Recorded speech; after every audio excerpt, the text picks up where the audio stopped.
தமிழ்நாட்டில் உள்ள ஒவ்வொரு கோவில்களுக்கும் அந்த கோவில் பெயரில் அமைந்திருக்கக்கூடிய சொத்துக்கள் ஏராளமாக இருக்கிறது.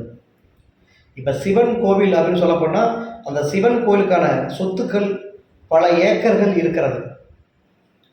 இந்த பல ஏக்கர் சொத்துக்கள் யார் யார் பெயரில் இருக்கிறது, எங்கெங்கு இருக்கிறது, எத்தனை ஆண்டு கால போக்கியத்தில் அது இருக்கிறது, தனி ஒரு நபராக இந்த சொத்தை எப்படி அனுபவிக்க முடியும் ஒரு தனிநபர்?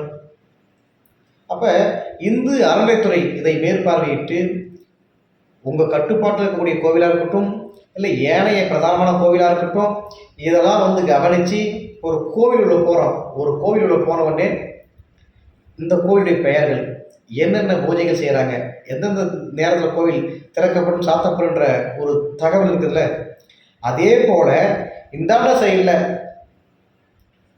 இந்த கோவில் பெயர், இந்த கோவிலுக்கு எத்தனை ஏக்கர் சொத்து இருக்கிறது, இந்த இடத்தை யார் யார் அனுபவித்து வருகிறார்கள், எத்தனை ஆண்டு காலம் போகியம் அனுபவித்து வருகிறார்கள் என்ற ஒரு தகவலை அறிவிக்க வேண்டும்.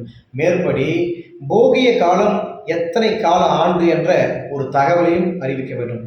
இப்படி நீங்கள் வெளிப்படையே இருக்கும் பட்சத்தில் சுயேட்சை முறையில் எல்லா மக்களும் அந்த இடத்தை அனுபவிக்கக்கூடிய ஒரு சூழல் இருக்கும். இப்போ மிகப்பெரிய நிலக்கீடாக இருப்பாங்க, பெரிய பெரிய சொத்துக்காரங்க, அவங்கள விட்டுருங்க. அவங்கள போலவே எளிய மக்களும் ஒரு பயிர் செஞ்சு இல்லை அந்த இடத்தின் மூலம் ஏதோ தொழில் செஞ்சு சாப்பிடணும் அப்படின்னா சுயேட்சை முறையில் அந்த ஏழை தான் நடக்க முடியும்.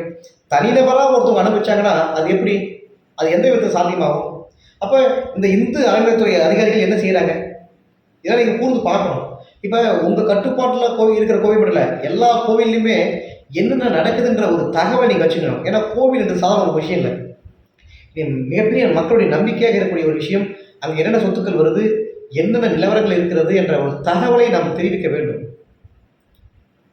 ஒரு ஆண்டுக்கு ஒரு முறையா, 5 ஆண்டுக்கு ஒரு முறையா, இல்லை எத்தனை ஆண்டுகளுக்கு ஒரு முறை இந்த ஏலம் நடைபெறுகிறது, இந்த ஏலம் எப்போது நடைபெறுகிறது, எந்த வகையில் நடைபெறுகிறது என்ற ஒரு அறிவிப்பை ஏன் வெளிப்படையாக இல்லை?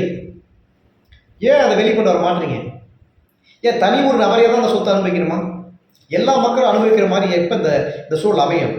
அதனால் இனி வரும் காலங்களில் இந்த கோவிலுக்கு உண்டான சொத்துக்களை வெளிப்படையான ஒரு முறையில் ஏலமாக இருக்கட்டும், ஏனைய விஷயமாக இருக்கட்டும், ஒரு வெளிப்படைத்தன்மையோடு கொண்டு வர வேண்டும் என பணிவோடு கேட்டுக்கொள்கிறேன். ஏனென்றால் எல்லா மக்களுமே பயன்பெற வேண்டும், எல்லா மக்களுமே பயன்பெற வேண்டும்.